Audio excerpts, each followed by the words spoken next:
from outside of our own community, that we were telling in such a great way about what we have, that it would draw from outside, which could bring revenue in and help some, you know, I don't know. I don't have an answer for how to do that, but it's a vision. Yeah, pretty much promoting the parks in regards to the things we have about.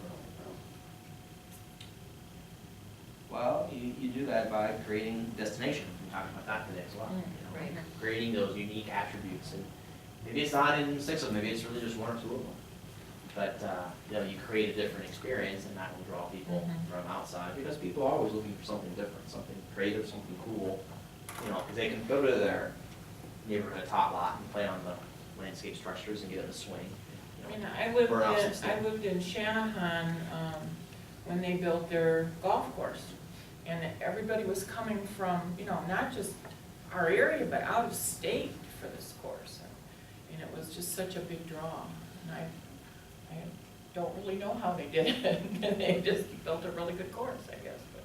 But. Or maybe developing a special attraction that's only unique to our location. Well, the one thing you do have is a river. You know, I mean, that's, other communities have capitalized on the river. So that is something that, you know, it can be a gem not only for, you know, the village, but also for the park district. You know, having access to the water and doing water trails and other types of amenities. Once again, water draws people to recreate, whether it's a splash pad or a natural feature. You guys are blessed with having a nice feature going through the majority of your town. So. Well, like, you know, passing off and, you know, when it loses over one point and being recovered on, you know, another point, you know, part of another park's location, and, you know, giving that kind of services. And you can touch nature right there. Sure. You can see a lot of different types of things right in your own backyard. Well, a good example is our village green that was rehabbed how many years ago? 4 or 5, 3? I don't know, it wasn't that long ago, but that's when we put in the splash pad. And you go by there any day of the week during the summer and it is packed. Sure. And that park probably was kind of like just a field, little square block field with some tennis courts. And now it's a destination point, so. Sure. We need to probably take that kind of vision and spread it throughout. I can definitely see people in that space, in and around downtown, enjoying the different amenities that make it successful. Also, like that, oh, again, winter sports and ice skating rink, you know, downtown.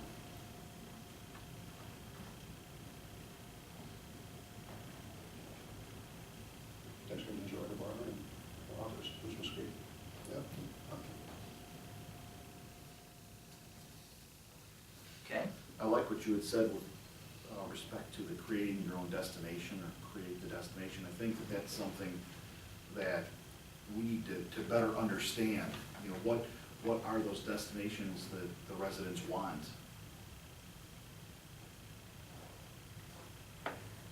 What's going to get them excited about getting to those parks, and, you know, those events that get people out there and get that buzz going. And, oh yeah, you know, there's the concert event, the Wednesday concert series, there's something that gets people out there, and it's not just to, you know, look at the aesthetics of it, but just to do something different in the parks and see that there's multi-use out there.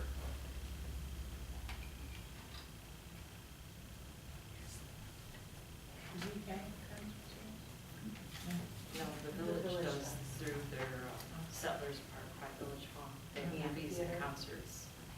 No, it's one thing about Naperville is having concerts in different parks. So that if you follow them, you move around and see their different parks. Yeah, every month they have a different venue and a different theme, jazz, bluegrass. Well, and Boulder Country. does one too. They have that little band shell at the police department. That they used to have those quite often, and they promoted those pretty heavily, and that's how we found out about it. And I think that's just something we need to take from that. Yeah, they had a sponsor cover the cost of their concert series, the community concert series in Naperville. And it was, when I lived downtown in Naperville, we had one right at the train station. And it was jazz, that was kind of that venue. And I mean, it was just kind of like Village Green, just a square, and it was packed. Lawn chairs and blankets and people listening to the music for an hour and a half, and, you know, it just was very informal but neat experience. And then, you know, the next month it was in the next side of town, and it was, you know, R&B or whatever, and just whatever theme, and, you know, just getting you to go to different parks, you know, and I've experience gone that. to Chicago parks for the movies, when they do the big screen movies, yeah. Yeah. You guys do movies? We do flick and float. Oh, Flick and nice. float. And then we also do Liberty movies Park. over at Settlers Park in conjunction with the village, because they have the amphitheater. Yeah. Well, that's the point, I think we should start concentrating on what we need to do for our park. So we're concentrating on what the village needs and so forth, but needs to start concentrating on what the park system needs. So, Mhm. yeah, so I'm saying, looking at open air concerts and so forth, and some designated open space of our parks. And like I said, to bring in, like I said, besides, you know, the kiddies and so forth, you know, and bringing more middle-aged adults and so forth, you know, to the confines of the park district itself. And I think that's where we're lacking in regards to providing those services, you know. Because we concentrate on the kids, you know, young kids, but we don't do nothing for the middle. Yeah. We get the senior citizens, but nothing for the middle, you know. But Yeah, kids seem to always get to focus on a lot of stuff, but there's more Which age is- demographics than just kids. Yeah, which is great. You know. Yeah. Well, we also gotta look at, you know, people that come out to relax and unwind, you know. You know, I had after one- days of work, you know. We had one survey that actually questioned, what you've done for your pet. A pet was included in your family. You know, that was kind of interesting, that they were worried about, not just, male, female, age demographics, kids, no kids, seniors, but actually pets were included in the survey about what we thought about a couple of spaces for pets. That was interesting, because people are a member of the family, That's right. so that was interesting. Anything else on challenges? So we've got a nice little laundry list of things to work on. Well, that's a good idea in regards to pets too. You know, we have horse stables and so on, but the things are, you have to go to, you know, an equestrian area to see the horses, but the things, we bring them out to the parks sometimes. It also drives, more attraction, more interest to the park system. You have a dog day, you know, competition, whatever, you know, or you bring out your pet cat, you know, for competition. You can go with snakes, whatever, you know. You guys let pets in your pool when you try Pet snakes. No, Will County, Don't want issues with that. We used to, Yeah, you can bring so out the they media. started having and say, issues hey, with that. hey, Just look curious. what's going on in our park system. We would love to. Yeah. What? I didn't know Oh, he asked whether we allowed pets in our pool on the last day, and we used to, but then the county started having issues with that, so we are not able to do that anymore. That counts, that counts. It's a- Maybe it's a we health- need a water feature we can let pets. It's statewide, it's a health department thing, so. Hmm. Who's got the next one? Would you support a potential referendum? Why or why not? We kind of talked about this a little bit, but maybe give your thoughts on if it was structured correctly, or if the need was demonstrated, you know, Yeah. would you want to do something like that? We've touched on, or we've considered referenda in the past based on surveys, but we've never had a clear single issue for, that would, garner support. It's certainly not a majority of support for a referendum, but I would support it as long as there was demonstrated need, certainly.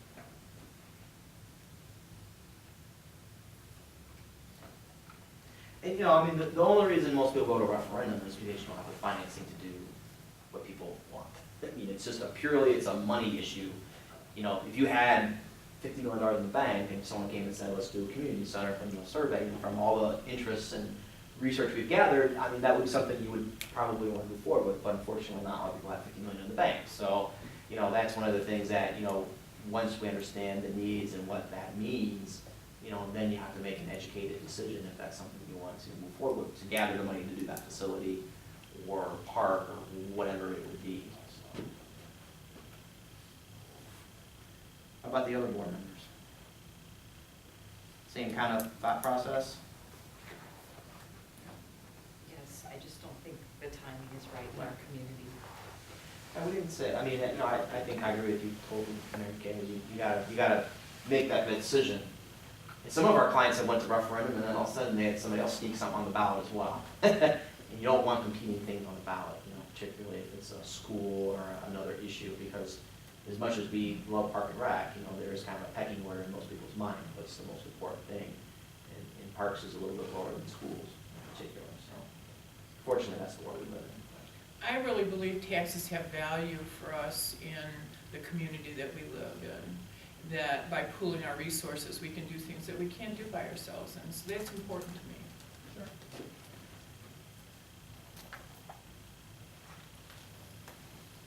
And that's something that your taxpayers will definitely ask you, you know, what can we work together?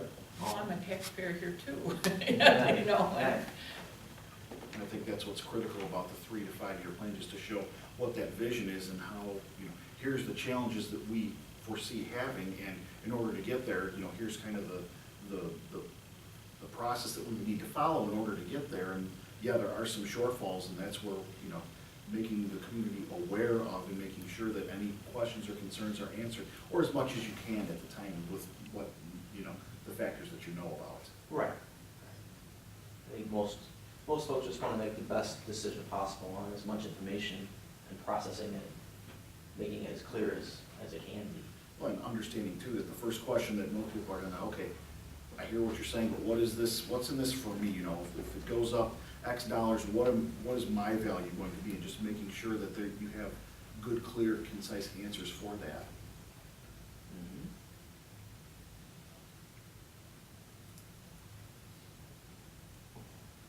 As a district in our area here, we have the lowest tax rate of all the surrounding parks and departments and districts near us and adjacent to us. And that's always been something that's been a challenge for us, why we don't offer some of the amenities you see in the surrounding communities. We just don't have the same kind of funding that they do.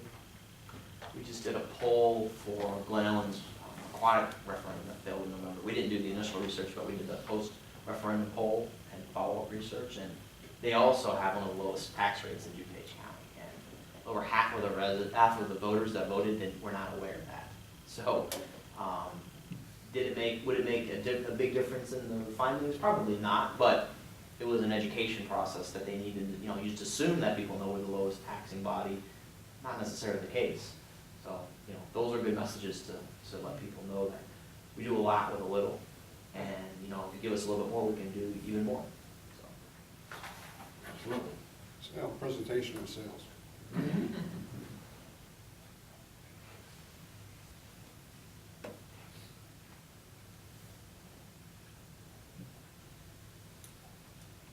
Okay. Anything else on that one?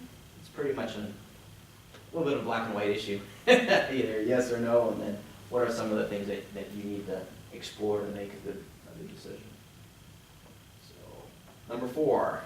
Okay, what type of joint projects should the park district be considering with the Forest Preserve District, Township, and or the city? I just kind of pulled the ones that I kind of know of that are some of your major partners, but, you know, not limited to that list, but, you know, as we kind of talked about, pooling resources, doing things together, you know, what are some of the projects maybe that you guys see that, you know, like staff maybe to explore, and particularly the goals and objectives section of the plan, how can we be working with other agencies to advance our mission? Thankfully, we already do have relationships with our township. This is their building we're in right now. Right. Our school district, our village historically has always helped fund our fireworks. They stopped for a little bit with the economy, but they're starting back up again for 2015. Plus, they've always provided staff to help us with that event. And the school district allows us to use their property. So thankfully, we already have worked in those capacities, so we would, you know, maybe expand upon what we already have.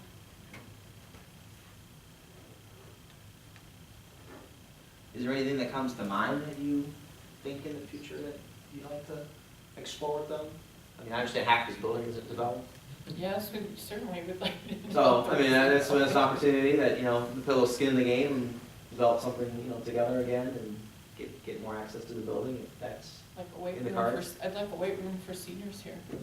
We, after exercise class, some of the seniors stick around and we work out with our weights, our chairs, whatever, in the classroom. It would be really nice if we had a small kind of weight facility to work with. we bring our own weights to class, and so what, everybody has like a 2-pound weight or something, you know? Okay. Okay. Other ideas? What about a joint venture in regards to the indoor facility between the village, township, county, school district? Okay.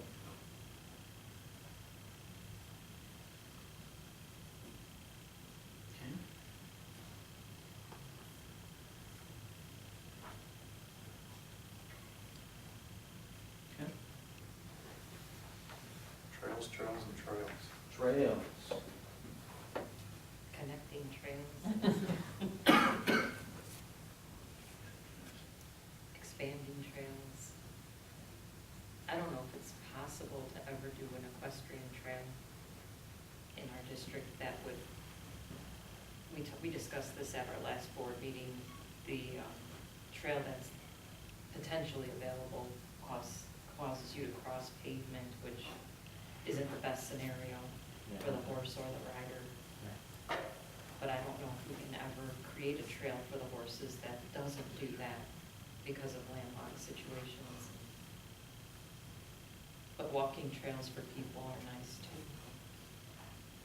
Yeah, I would be surprised when we look at your survey if that's not a highly rated activity, walking. It is.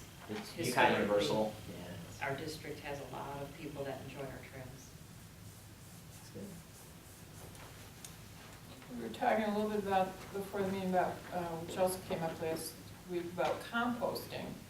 And at Chicago Botanic Garden, they have a large composting area that anyone can bring plant waste to, and then can get from, and that the Chicago Botanic Garden also. So, we were talking about just in terms of the parks, but as a joint venture with the town and community that way, it might be more feasible. If we got other municipalities on board to deal with the smell, the area, that kind of stuff. Yeah. Lots of opportunities to look at a composting facility. You have the land. I think so. Well, in regards to the equestrian horses and so forth, the trails between our transmission right-of-ways and so forth, hitting these streets and so forth, what would it take? I'm sure there's technology out there, and horses do cross Chicago Police, but, Chicago Police have their own mounted horses and so forth. They walk on roads and, in vehicles and so forth. Possibly looking at the crossings and so forth and see what it would take, provide, whatever safe crossings for these horses. So you open up, the riding range along our transmission right-of-ways, for true combat. Yeah. The Forest Preserve, they've never really looked at any horse equestrian type trails? Do they have a lot of them? They just aren't near our barn. Oh, okay. That's our problem. Yeah. I'll have to pick that back and do it someplace else. Well, like I said, going along the transmission transmission right-of-ways, I'm sure you can connect somewhere. Eventually you'll be hooking up with the forest department, so up and down the stretches. And plus, like I said, you got a lot of open range here.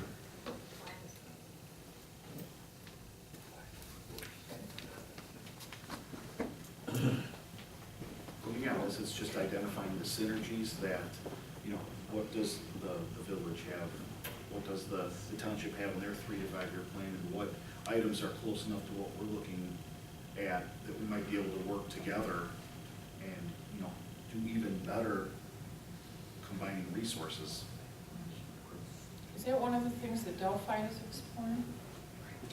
I believe they are discussing, I don't know if partnerships specifically, but I'm sure it'll be part of the conversation. I'll check with Carl on that. But we asked them to look at 4 major areas. I think they expanded it into 5. But I can make sure that they come back and give you some insight into that. I mean, we talked about that today, about partnerships, not only just develop a partnership, but actually putting money into the projects that, Anybody can say, yeah, I'd love to go into that building, but they're gonna say, oh, yeah, that's great, but we're fronting all the money and then we're giving you access to that facility. You know, they want you to be not always an equal partner, but at least, you know, putting some of your own resources in the facility to show that you're serious and that, you know, is a long-term investment, and particularly for facilities. That's important. We did do that for here. Good. We invested in. Excellent. What about the specialty uses of, you know, equipments, you know, in regards to vehicles, you know, heavy equipment and so forth that Creative Village has, or the township or county, and, you know, also communicating, you know, accessibility of using it to have better needs based on projects. Yeah. So they're going out leasing it or purchasing something that you may be using at one time.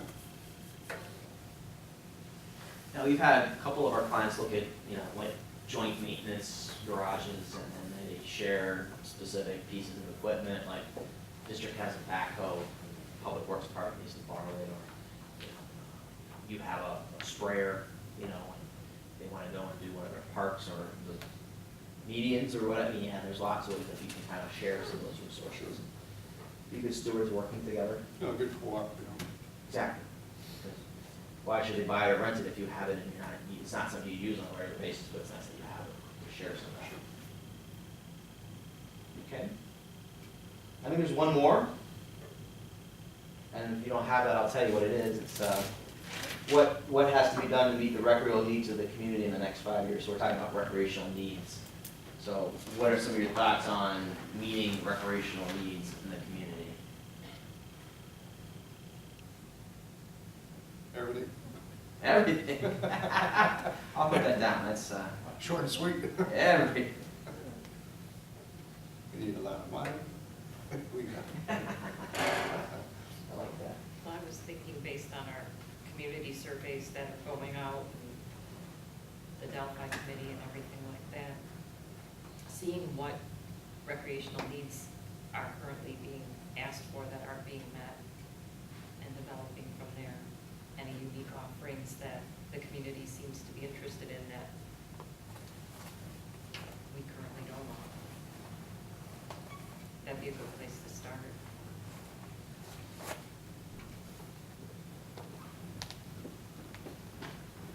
Do you think you service children pretty well? I mean, as far as recreational opportunities and things you offer in terms of children? We have a lot for the preschool age group and early elementary. I think, like every district, we struggle a little bit with teenagers Yeah. offering stuff, but maybe not the interest is there.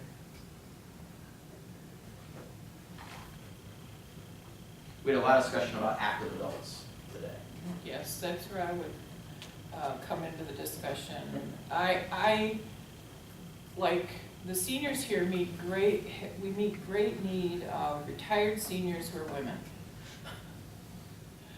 We need to be looking at recreational activities for the men, and not just seniors in terms of retired, but in terms of those who are empty nesters, those who are working seniors, which is more and more, you know, people are pushing that retirement age up and up and up.